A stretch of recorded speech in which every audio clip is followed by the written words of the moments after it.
Good morning, beautiful people. I hope you're having a great day so far. We are headed to H-E-B. Gonna do a little grocery haul on the cut. Show y'all the types of foods that I eat while I am dieting, and show you some foods to avoid while you are dieting. Some things that some people call diet foods, some things that present themselves as diet foods that aren't really diet foods. Things that are sneaky high in calories. But anyways, the main things that you're going to be seeing are just some lean proteins, some sweet potatoes. If you know me, I love my sweet potatoes. And some vegetables. Normally I would get some kiwis. I already have a bunch of kiwis though. Going to be a nice little grocery haul for you. One thing that I want to talk about while we're on the way there is how calories in, calories out is a broken model. What do I mean by that? Well, most people think that calories in, calories out is about the calories you consume versus the calories you burn or expend. I am going to tell you that that's not true. The calories, it doesn't matter how many calories you eat or consume. It matters how many calories you absorb or digest. So what is the difference between these two? Well, it can actually be quite a bit, depending on the food that you eat, so the types of foods, but also the state that it is in. Well, Coach Colts, what the fuck do you mean by that? I'll tell you. Sweet potatoes are a perfect example of this. Normally, you eat a sweet potato. So if I was just to cook a sweet potato and eat it right away, then I would probably absorb most of the calories from it. But if I were to let that sweet potato cool down, now the starch in that sweet potato has fundamentally changed structure into what is now called a resistant starch. And this resistant starch acts more like fiber than a typical carbohydrate, meaning it's not fully broken down and digested by your body. Therefore, you will not absorb all of the calories from it. Of course, that means you're not going to absorb all of the nutrients from it either, but there's a give and take, right? If you're eating a lot of sweet potato, you're eating 600% of your vitamin A anyways, so you probably, if anything, it's a good thing that you're not absorbing all of the calories from it. But other foods that have the similar quality are rice and beans. These are foods that have been shown to turn into resistant starches after they have been cooked. Now, does this quality stick around if you reheat them? So if you cook them, then cool them, and then microwave them, or however you like to reheat your food, that is unclear. I have seen some people argue that it will not stay as a resistant starch. It'll turn back into a regular starch, regular carbohydrate that is fully absorbed. But the difference in absorption can really change. It can move the needle quite a bit, especially if you're eating a lot of these foods. And another one is dairy. So full fat dairy has a protein in it that basically makes it so you can't absorb all of the fat from the dairy.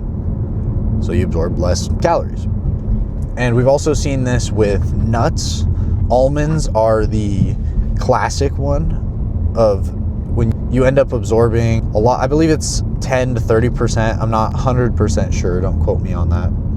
But you end up absorbing a lot less of the calories than you would think from almonds. And other nuts, whole nuts, have shown this same effect. So that's just a little bit about how you can change the amount of calories you absorb.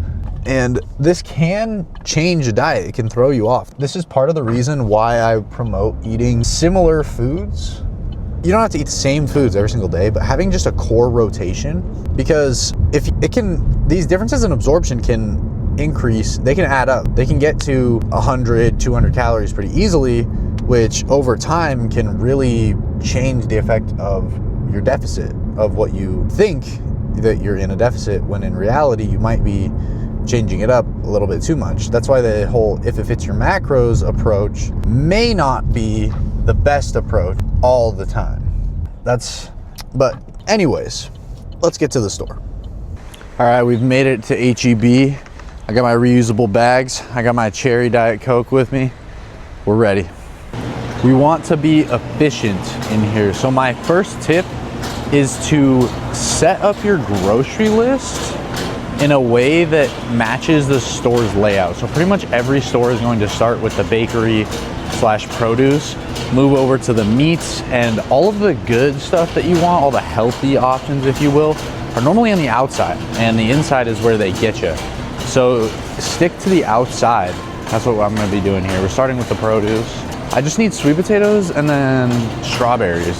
So let's find those. We have acquired the sweet potatoes and the strawberries. When you're buying strawberries, boys, you want to make sure that, first of all, they're not moldy, but second of all, you want to get them not all the way ripe, just a little ripe, because they're going to get riper in the fridge. Normally I would buy kiwis as well and bok choy and spinach, but I already have a shit ton of bok choy that's already prepped. I have a ton of kiwis at the house, and I have a bunch of spinach too. We have a bunch of frozen broccoli. Strawberries are mainly just for snacking. They aren't super nutrient dense, but you can eat basically a pound of strawberries is 100 something calories. It's like nothing. And watermelon's another great one. Fruits in general, when you're cutting, are just great. You just find the right ones and you can just eat 1,000,000 pounds of them for basically nothing. Now we're moving on to the meat. First thing on the agenda, I need salmon. It's a tragic day. They don't have any salmon, but they do have pork tenderloin. This is the best cutting protein. No one ever talks about it, and I don't know why. It is super lean. It's like chicken breast level lean. And it's really cheap too. It's literally $2.47 a pound. It's cheaper than chicken breast. Another very underrated cutting protein. I'm not getting any today because I already have a bunch, but shrimp is basically just pure protein. It is no fat. Got some 96.4 ground beef. You can get 93.7. Honestly, there's not a huge difference. I really don't think there's a difference in the taste at all. My girlfriend hates 96.4. She does not like it. She thinks the texture is different. I don't think so. Getting some bagels. These Sola bagels are 110 calories, 30 grams of fiber. They're so good. We've also got some honey. I love honey. Honey is one of those things where you do not want to cheap out. You can really taste the difference between good quality honey and bad honey. And next we have the goat cutting food, sugar-free maple syrup. I am curious, which one do you guys think is better, Carrie's or Maple Grove? I used to be a Maple Grove guy, but I switched over to Carrie's recently. I think it's better. I'm not getting any today, but these sugar-free Jellos are 5 calories a pack. They're great if you are just craving something a little sweet. Gotta feed my aspartame addiction, so we are going to get some zero sugar cherry Coke. It is the best diet soda I have ever had, and it's on sale. Nice. But you have to get 2 for the sale. So we are also going to get the Diet Zero Sugar Dr. Pepper, strawberries and cream. This one's pretty fire too. I've also been cottage cheese maxing recently. Cottage cheese, a little bit of salt, honey, and some cinnamon. I should not have been eating 500-600 grams of cottage cheese every day. Don't judge me. I spent the first fucking 22 years of my life not eating cottage cheese, and I rediscovered it now, and I just am addicted. Also gonna grab some frozen blackberries. HEB is the only place I've ever seen that has just blackberries alone frozen, which is great because blackberries are the most annoying fruit on the fucking planet. They literally mold in a day. I don't matter what you do, they mold in a day. And they're expensive as hell too. So getting them frozen is peak. Also got some Halo Top. I went with the chocolate fudge brownie and the Brookie one. The Brookie one is fire, it's my favorite. I've never had the brownie. And I also got the Yasso cookies and cream to try. I had the Yasso brownie one and it was okay. It wasn't great. Halo Top's definitely better, but the Yasso is a little bit less calories. But this, Breyers Carb Smart Brownie a la mode. Let me tell you something. This is the best low calorie ice cream. It comes in a bigger pack. It is lower calorie. It tastes amazing. I would recommend anything more. Last thing on the list, we got some monk fruit.